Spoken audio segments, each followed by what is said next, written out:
Hello friends, welcome to the learning classes. Learning classes में आप सभी का स्वागत है। इस क्लास में हम लोग उर्दू शायरी के बारे में, उर्दू शायरी में जो उर्दू नज़म है और फ़न, इर्तिका और शोरा के बारे में पढ़ने वाले हैं। और इस क्लास में जैसे मैं बताता हूँ कि सिर्फ वही पढ़ने वाले हैं जो एग्ज़ाम से रिलेटेड इम्पॉर्टेंट है या एग्ज़ाम में आने वाला है।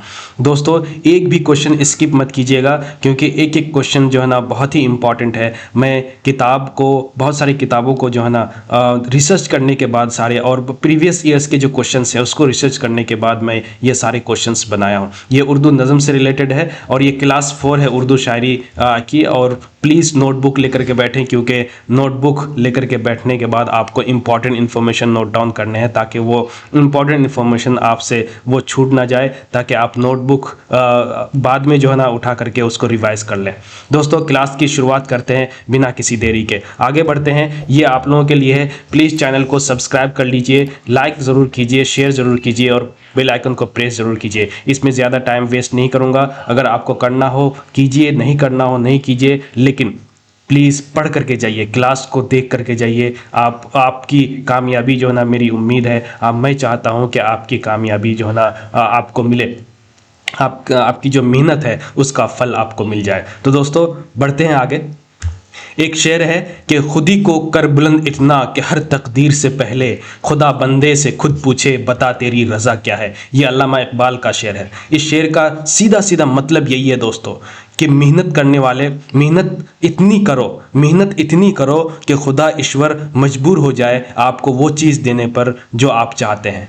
हालांकि दोस्तों, खुदा और या जो ईश्वर है वो मजबूर नहीं होता है, लेकिन मेहनत करने वालों को खुदा या ईश्वर कभी निराश नहीं करता है। इस वजह से डिसिप्लिन और कंसिस्टेंसी के साथ आप मेहनत करते जाएं, और जब मेहनत करेंगे तो आपको आपका जो फल है, मेहनत का जो फल है वो ज़रूर मिलेगा। किसी ने क्या ही खूब कहा है कि नदी में डूबने से मौत नहीं होती है, मौत तब होती है कि जब आप तैरना नहीं जानते या तैरना सीखना नहीं जानते।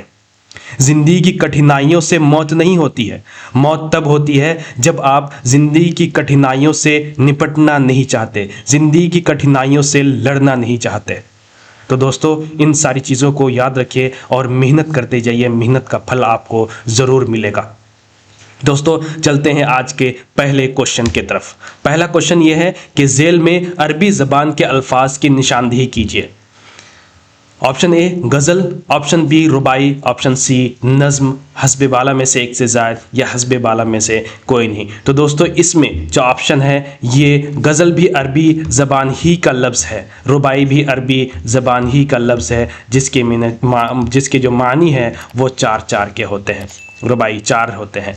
नज़्म जो है ना, ये भी अरबी ज़बान ही का लफ्ज़ है, अरबी ज़बान ही का लफ्ज़ है। इस वजह से ए ऑप्शन भी सही है, बी ऑप्शन भी सही है, सी ऑप्शन भी सही है। जब एक से ज़्यादा ऑप्शन सही हो जाए तो D is the correct option, D option हमारा करेक्ट ऑप्शन हो जाएगा।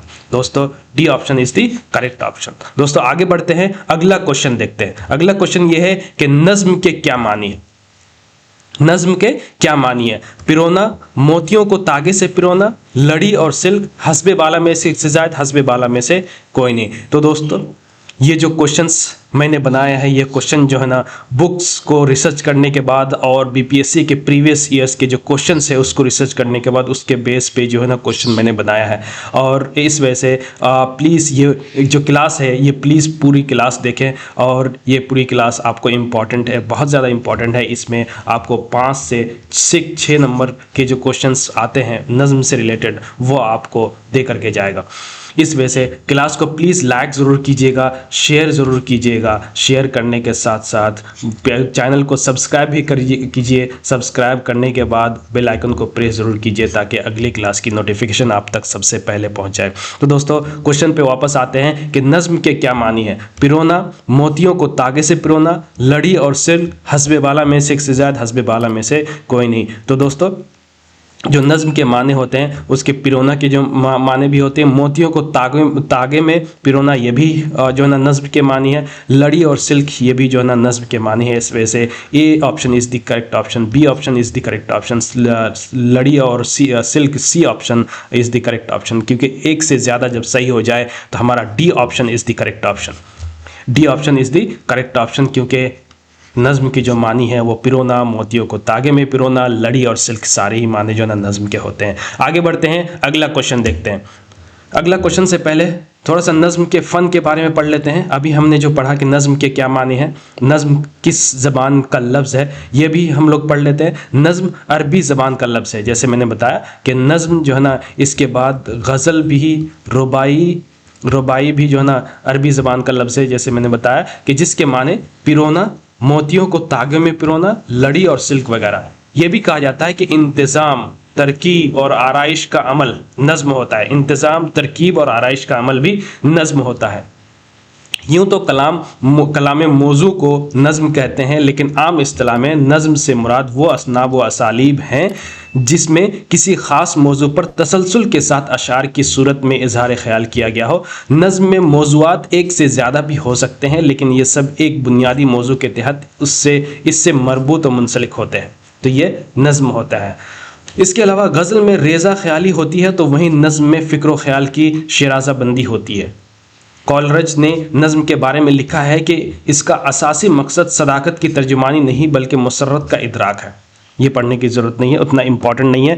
जो इम्पॉर्टेंट है वो ये है कि नज़्म अरबी ज़बान का लफ्ज़ है और इसके जो मानी है, लुग़वी माने पिरोना, मोतियों को तागे से पिरोना, लड़ी और सिल्क और इंतज़ाम, तराकीब और आराइश का अमल, ये सारे जो लुग़वी माने नज़्म के होते हैं। आगे बढ़ते हैं, अगला क्वेश्चन देखते हैं। नज़्म के लुग़वी माने क्या है?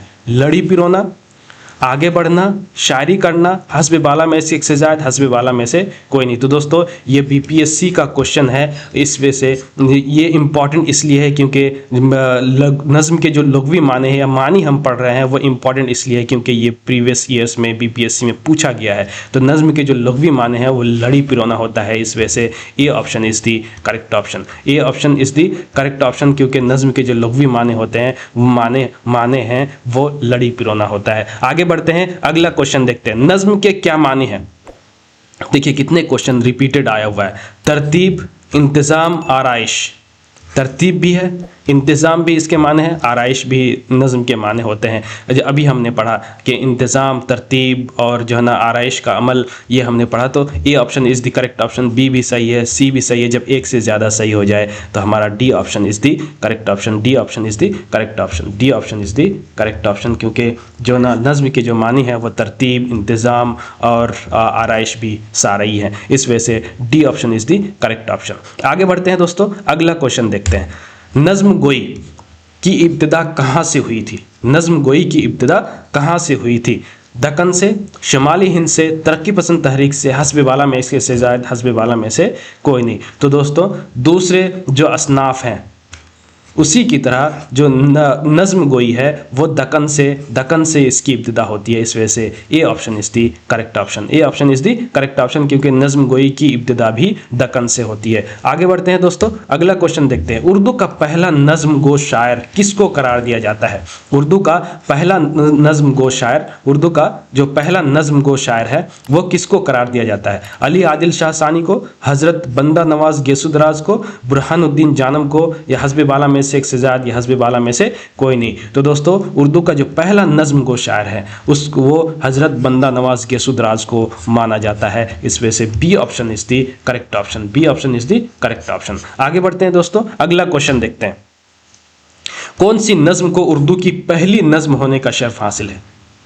कौन सी नज़्म को उर्दू की पहली नज़्म होने का शर्फ हासिल है? चक्की नामा, मुआशरती अहदनामा, दुनिया दारुल मकाफात, हस्ब बाला में से एक से ज़्यादा, या हस्ब बाला में से कोई नहीं। तो दोस्तों जिस नज़्म को उर्दू की पहली नज़्म होने का शर्फ हासिल है वो है चक्की नामा। इस वजह से A option is the correct option. A option is the correct option, क्योंकि चक्की नामा को उर्दू की पहली नज़्म होने का शर्फ हासिल है। दोस्तों आगे बढ़ते हैं, अगला क्वेश्चन देखते हैं। चक्की नामा किसकी नज़्म है?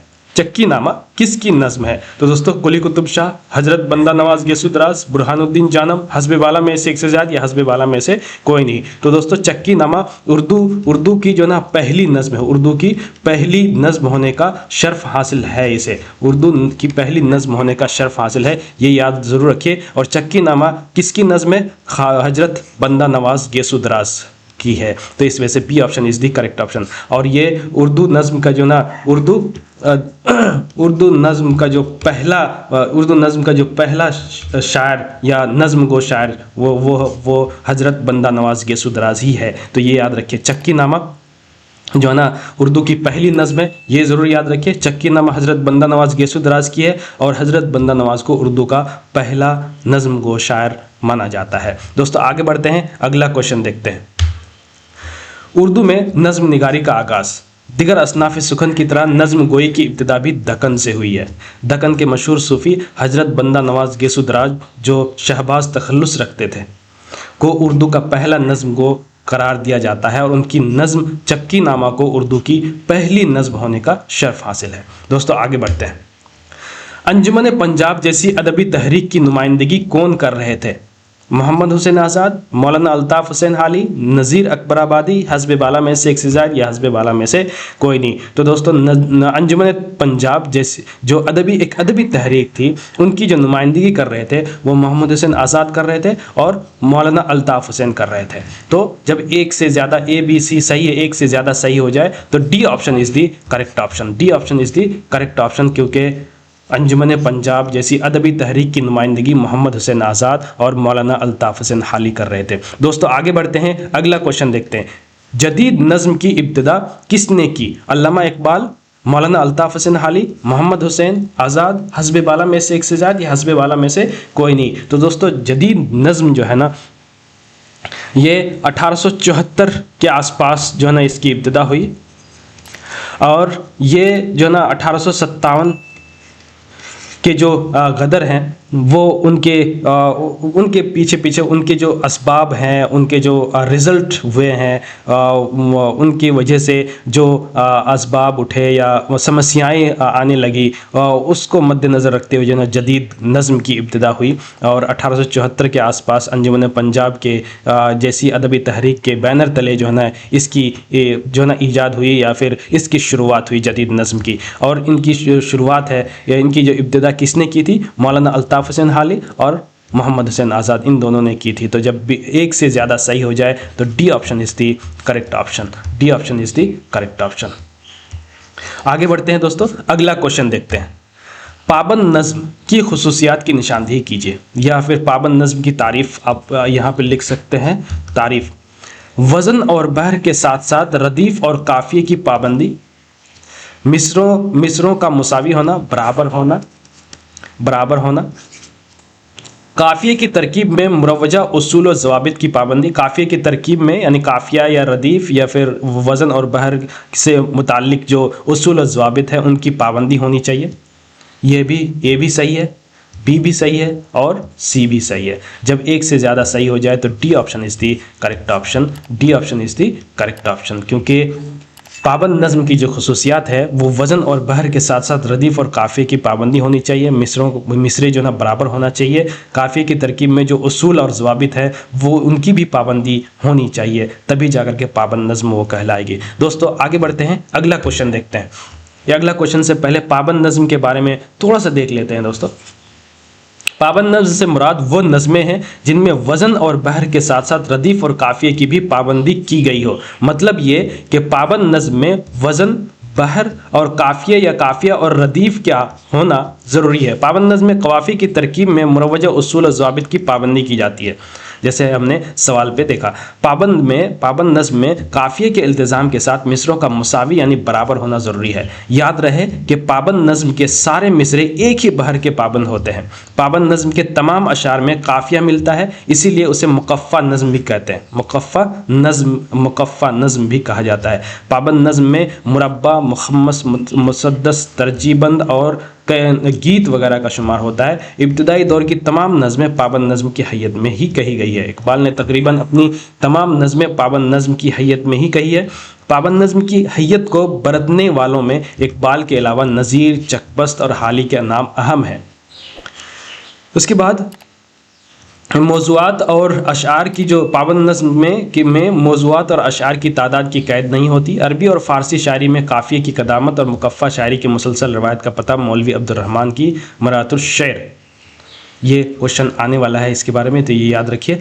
और मुकफ़ा नज़्म, पाबंद नज़्म को मुकफ़ा नज़्म भी कहा जाता है, ये याद रखिए। आगे बढ़ते हैं दोस्तों, अगला क्वेश्चन देखते हैं। मरातुश शेर किसकी तसनीफ़ है? अभी हमने पढ़ा मौलवी अब्दुर्रहमान, मौलाना अल्ताफ़ हुसैन अली, मोहम्मद हुसैन आज़ाद। तो मौलवी अब्दुर्रहमान की ये किताब है मरातुश शेर, मरातुश शेर। तो A option is the correct option दोस्तों, A option is the correct option. आगे बढ़ते हैं, अगला क्वेश्चन देखते हैं दोस्तों। वज़न और बहर की पाबंदी की गई हो लेकिन काफिया या काफिया और रदीफ ना हो, उसे क्या कहते हैं? नज़्म मुअर्रा, नज़्म आरी, गैर मुकफ़ा नज़्म, हस्ब बाला में से एक से ज़्यादा, हस्ब बाला में से कोई नहीं। दोस्तों वज़न और बहर तो है लेकिन काफिया या काफिया और रदीफ ना हो तो उसे नज़्म मुअर्रा कहते हैं। और नज़्म मुअर्रा को नज़्म आरी भी कहते हैं क्योंकि इस नज़्म में काफिया और रदीफ नहीं होता है। और उसी तरह नज़्म मुअर्रा को ही गैर मुकफ़ा नज़्म कहते हैं क्योंकि काफिया नहीं होता है। इस वजह से एक से ज़्यादा ए बी सी सारा ही सही है। तो जब ए बी सी एक से ज़्यादा सही हो जाए तो D option is the correct option, D option is the correct option. क्योंकि दोस्तों नज़्म मुअर्रा जो होता है उसमें वज़न और बहर की पाबंदी तो की गई है लेकिन काफिया या काफिया और रदीफ नहीं होता है। दोस्तों आगे बढ़ते हैं, अगला क्वेश्चन देखते हैं। नज़्म मुअर्रा के बारे में थोड़ा सा पढ़ते हैं। नज़्म मुअर्रा को इंग्लिश में ब्लैंक वर्स कहते हैं। नज़्म मुअर्रा से मुराद वो नज़्म है जिनमें वज़न और बहर की पाबंदी की गई हो लेकिन इनमें काफिया या काफिया और रदीफ ना हो। याद रहे कि नज़्म मुअर्रा में अरकान बहर की तादाद पाबंद नज़्म की तरह मुतय्यन होती है। मसलन अगर नज़्म मुअर्रा के पहले मिसरे में बहर के 4 अरकान इस्तेमाल हुए हैं तो बाकी मिसरे में भी 4 अरकान ही इस्तेमाल होंगे। तो ये नज़्म मुअर्रा था। आगे बढ़ते हैं दोस्तों, नज़्म मुअर्रा किसे कहते हैं? ये क्वेश्चन आया हुआ है। नज़्म मुअर्रा को पढ़ना कितना इम्पॉर्टेंट है दोस्तों, ये आप लोग समझ सकते हैं। नज़्म मुअर्रा बहुत ही इम्पॉर्टेंट टॉपिक है नज़्म के अंदर, तो जिसमें वज़न और काफिया दोनों हो। तो काफिया नज़्म मुअर्रा में नहीं होता है नज़्म मुअर्रा, इस वजह से ये option is the wrong option. जिसमें काफिया ना हो, जिसमें काफिया हो, काफिया नहीं होता है, तो इस वजह से C option is the wrong option. जिसमें काफिया ना हो तो B option is the correct option क्योंकि नज़्म मुअर्रा में काफिया नहीं होता है। दोस्तों आगे बढ़ते हैं, अगला क्वेश्चन देखते हैं। अब्दुल हलीम शरर ने किसकी तजवीज़ पर बेकाफिया नज़्म का नाम नज़्म मुअर्रा रखा था? ज्ञानचंद जैन, मोहम्मद हुसैन आज़ाद, मौलवी अब्दुल हक, हस्ब बाला में से ज़्यादा या हस्ब बाला में से कोई नहीं। दोस्तों अब्दुल हलीम शरर ने जिस शख्स की तजवीज़ पर बेकाफिया नज़्म का नाम नज़्म मुअर्रा रखा था वो है मौलवी अब्दुल हक। इसी वजह से C option is the correct option, C option is the correct option क्योंकि मौलवी अब्दुल हक की तजवीज़ पर ही अब्दुल हलीम शरर ने बेकाफिया नज़्म को का नाम नज़्म मुअर्रा रखा था। आगे बढ़ते हैं, अगला क्वेश्चन देखते हैं दोस्तों। अकबर इलाहाबादी ने ब्लैंक वर्स को बिला काफिया नज़्म बोला है। ये याद रखिए, ये भी एक अलग से क्वेश्चन बन सकता है कि अकबर इलाहाबादी ने ब्लैंक वर्स को क्या कहा है, बिला काफिया नज़्म कहा है। इसी के साथ साथ अज़मतुल्लाह खान ने क्या कहा है, ये हमें ढूंढना है कि अज़मतुल्लाह खान ने क्या कहा है। बेकाफिया नज़्म, बेरदीफ़ व काफिया नज़्म, गैर मुकफ़ा नज़्म, हस्ब बाला में से एक से ज़्यादा या हस्ब बाला में से कोई नहीं। तो दोस्तों बेकाफिया नज़्म भी जो है ना नज़्म मुअर्रा कहते हैं, नज़्म मुअर्रा कहते हैं, नज़्म मुअर्रा कहते हैं। बेरदीफ़ व काफिया को भी नज़्म मुअर्रा कहते हैं, नज़्म मुअर्रा। और गैर मुकफ़ा नज़्म को भी नज़्म मुअर्रा कहते हैं। तो दोस्तों तीनों का मीनिंग जो है ना, तीनों का जो नज़्म मुअर्रा का ही दूसरा नाम है, लेकिन अज़मतुल्लाह खान ने नज़्म मुअर्रा को जो नाम दिया है वो बेरदीफ़ व काफिया, बेरदीफ़ व काफिया। इस वजह से B option is the correct option, B option is the correct option. आगे बढ़ते हैं दोस्तों, अगला क्वेश्चन देखते हैं। नज़्म मुअर्रा उर्दू में किस ज़बान से आई है? अंग्रेज़ी, अरबी, फ़ारसी, हस्ब बाला में से एक से ज़्यादा या हस्ब बाला में से कोई नहीं। तो दोस्तों नज़्म मुअर्रा जो है उर्दू में अंग्रेज़ी लैंग्वेज, ये अंग्रेज़ी ज़बान से आई है, अंग्रेज़ी ज़बान से आई है। इस वजह से A option is the correct option, A option is the correct option क्योंकि नज़्म मुअर्रा को ही जो है ना अंग्रेज़ी में ब्लैंक वर्स कहते हैं, ब्लैंक वर्स कहते हैं। इसी वजह से जो है ना अंग्रेज़ी अदब से, अंग्रेज़ी ज़बान से ही आई है ये नज़्म मुअर्रा उर्दू में। तो दोस्तों आगे बढ़ते हैं, अगला क्वेश्चन देखते हैं। ब्लैंक वर्स उर्दू की कौन सी नज़्म को कहते हैं? बेकाफिया नज़्म, नज़्म मुअर्रा, आज़ाद नज़्म। आज़ाद नज़्म को फ्री वर्स कहते हैं, फ्री वर्स कहते हैं इंग्लिश में आज़ाद नज़्म को। उसी तरह नज़्म मुअर्रा को ब्लैंक वर्स कहते हैं, नज़्म मुअर्रा को ब्लैंक वर्स कहते हैं। और दोस्तों ब्लैंक वर्स को ही जो ना बेकाफिया नज़्म, बेकाफिया नज़्म को जो है ना ब्लैंक वर्स को जो है ना बेकाफिया नज़्म को ही कहते हैं। तो इस वजह से ये ऑप्शन इस भी सही है। बेकाफिया नज़्म को ब्लैंक वर्स ही कहा जाता है अंग्रेज़ी में, और नज़्म मुअर्रा को ही ब्लैंक वर्स कहा जाता है। ये भी ब्लैंक वर्स ही है।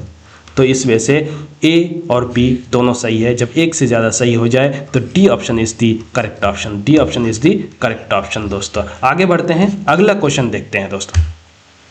ब्लैंक वर्स, देखिए क्वेश्चन आया हुआ है, ब्लैंक वर्स को उर्दू में क्या कहते हैं? नज़्म आज़ाद, पाबंद नज़्म, नसरी नज़्म, हस्बे बाला में से इज़्ज़ाद या हस्बे बाला में से कोई नहीं। तो दोस्तों ब्लैंक वर्स को उर्दू में जो नाम दिया जाता है वो नज़्म आज़ाद नहीं, बल्कि इसको फ्री वर्स कहते हैं। फ्री वर्स कहते हैं। पाबंद नज़्म को जो है ना राइज नज़्म होता है। नसरी नज़्म भी नहीं है, तो पाबंद नज़्म भी नहीं है, क्योंकि पाबंद नज़्म में जो है ना काफिया होता है।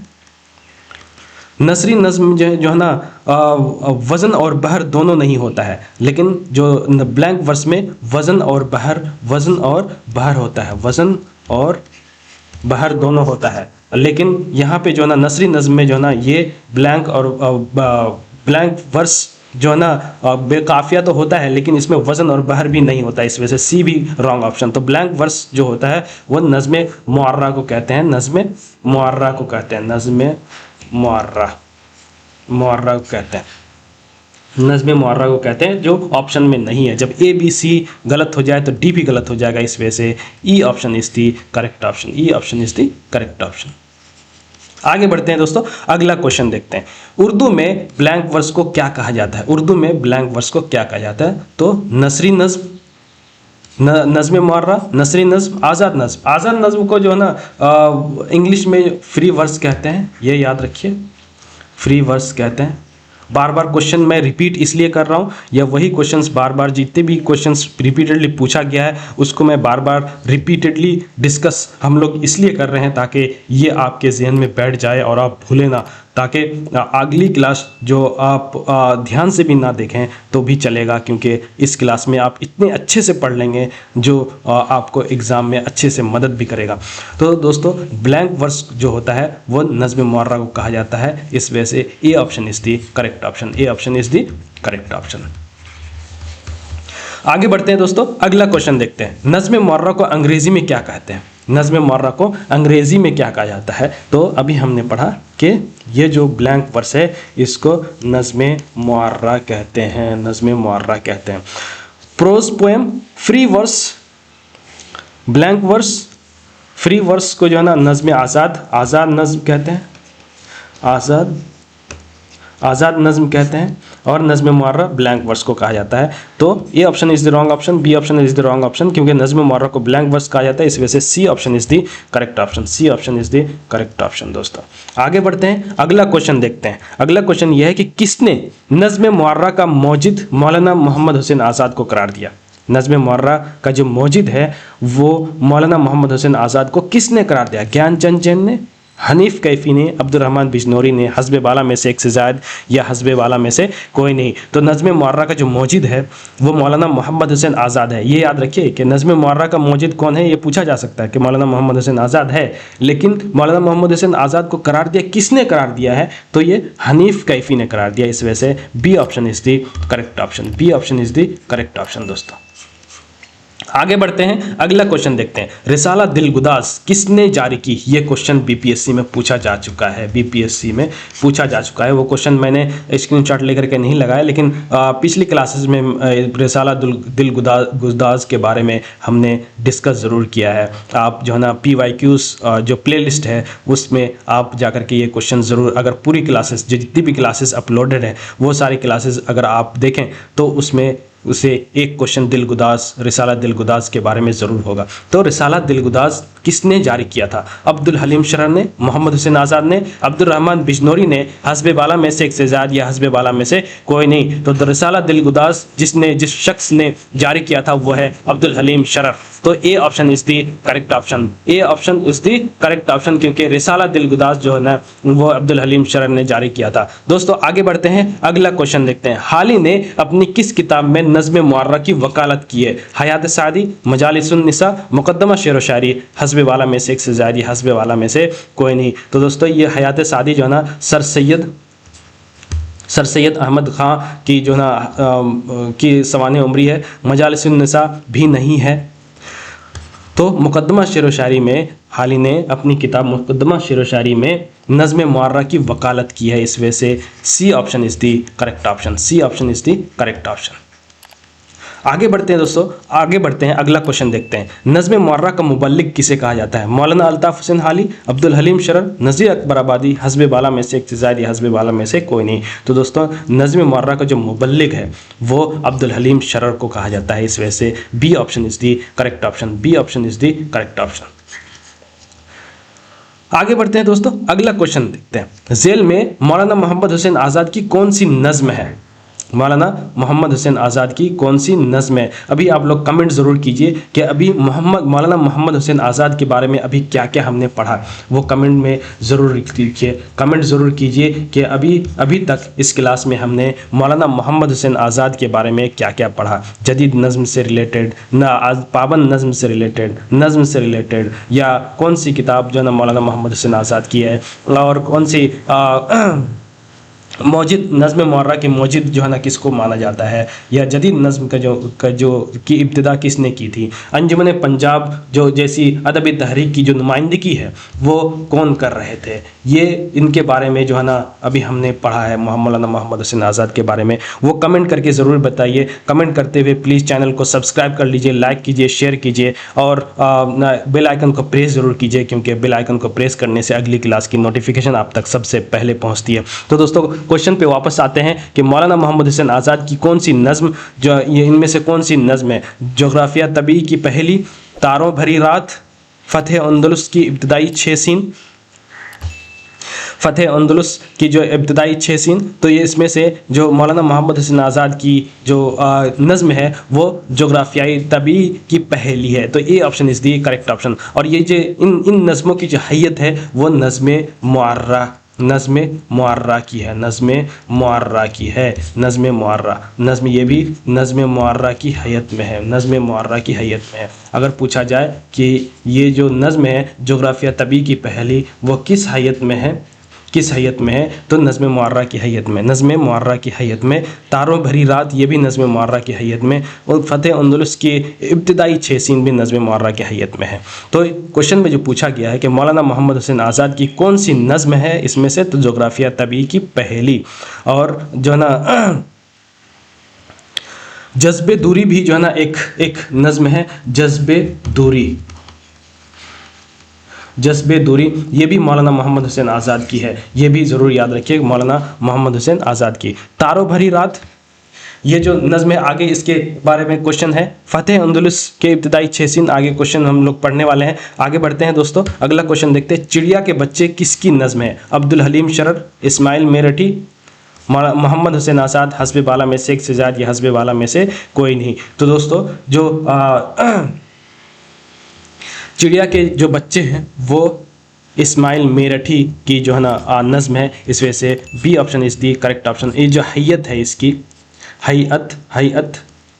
हैयत इसकी जो है ना वो नज़्म मुअर्रा है, नज़्म मुअर्रा की हैयत में इस्माइल मेरठी की जो ये जो नज़्म है चिड़िया के बच्चे, किसकी नज़्म है? तो इस्माइल मेरठी की है। मौलाना मोहम्मद हुसैन आज़ाद जो ना ये ऑप्शन है, लेकिन चिड़िया के जो बच्चे हैं ये जो नज़्म है इस्माइल मेरठी की है। आगे बढ़ते हैं दोस्तों, अगला क्वेश्चन देखते हैं।